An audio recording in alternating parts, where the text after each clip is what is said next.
தவக்கால சிந்தனையின் 27ஆம் நாள்.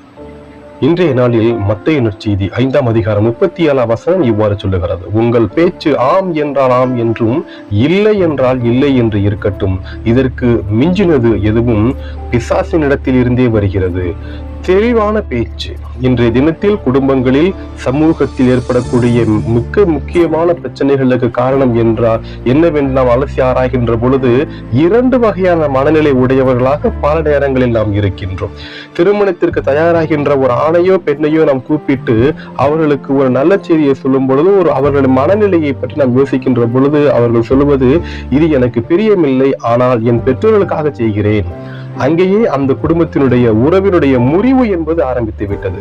படிக்கக்கூடிய ஒரு மாணவனையோ மாணவியோ அழைத்து, நீங்கள் ஏன் இந்த துறையை தேர்ந்தெடுத்தீர்கள் என்று சொல்லுகின்ற பொழுது, எனக்கு சுத்தமா பிடிக்கல, என்னுடைய உறவினர்கள் சொன்னாங்க, என்னுடைய நண்பர்கள் சொன்னாங்க, என்னுடைய பெற்றோர்கள் சொன்னாங்க. அங்கேயே அதனுடைய தோல்வி என்பது ஆரம்பித்து விட்டது. 2 வகையான மனநிலை, குழப்பமான மனநிலை பல நேரங்களில் இந்த சமூகத்தில் நமக்கு தோல்வியை தந்து விடுகிறது என்பதை நாம் நிச்சயமாக எண்ணி பார்க்க வேண்டும். ஆகையால் அந்த மத்தேயு நற்செய்தி 5ஆம் அதிகாரம் முழுமையாக நாம் வாசிக்கின்ற பொழுது மனித நேயத்தை பற்றி மிக தெளிவாக கிறிஸ்துவானவர் போதிக்கிறார். ஒருவன் உன்னை 1 கிலோமீட்டர் கூப்பிடுறானா, அவன் கூட 2 கிலோமீட்டர் போயிட்டு வா. அவன்கிட்ட 1 போர்வை கேட்கிறானா, 2 போர்வையா அவனுக்கு கொடு. உன்னை ஒரு கன்னத்தில் அறையிறானா, மறு கன்னத்தையும் காட்டு. அவனுக்கு மனித நேயத்தை நீ செயல்படுத்த வேண்டும். எப்பவுமே நான் ஜெபத்திலேயே இருப்பேன், கோயிலே உட்கார்ந்து இருப்பேன், பைபிள் படிச்சுக்கிட்டே இருப்பேன், ஜெபமாலை ஜெபித்துக்கிட்டே இருப்பேன், ஃப்ரீயா அட்வைஸ் கொடுப்பேன் அப்படிங்கிறது இறைவன் காண்பிக்கக்கூடிய நற்செய்தியின் வழி அல்ல. மக்களோடு மக்களாக பயணிக்க அவர் நம்மை அழைக்கிறார்.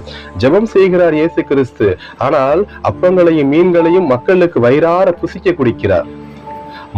மலை பிரசங்கம் செய்கிறார், ஆனால் மக்களோடு மக்களாக பயணிக்கிறார். குணமாக்கிய நோயுற்றவர்களை குணமாக்குகிறார். எந்த இடத்திலும் அவர் தனிமைப்பட்டு கிடக்கவில்லை, எந்த இடத்திலும் அவர் தனிமையாக இருக்கவில்லை, மக்களோடு பிரிந்து செல்லவில்லை. தெளிவான பேச்சு, இது வேண்டும் இது வேண்டாம் என்ற பேச்சு. நன்மையான காரியங்களுக்கு ஆம் என்றும், தீமையான காரியங்களுக்கும் இல்லை என்று நாம் பதில் சொல்ல வேண்டும். மொபைல் கலாச்சாரம் என்று அதிகமான இந்த காலகட்டத்தில் ஒரு இளைஞன் ஒரு இளம் பெண்களுடைய மொபைல் போனை சாதாரணமாக நாம் எடுக்க முடியவில்லை. அவங்க அப்படியே பதப்பதைக்கிறாங்க.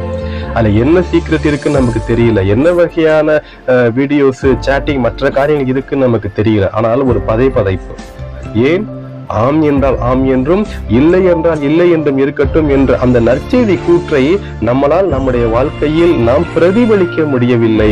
ஆகையால் இன்றைய தினத்தில் நாம் சிந்திக்கக்கூடிய சிந்தனை என்னவாக இருக்க வேண்டும் என்றால், தெளிவான மனநிலையோடு நாம் இருக்க வேண்டும்.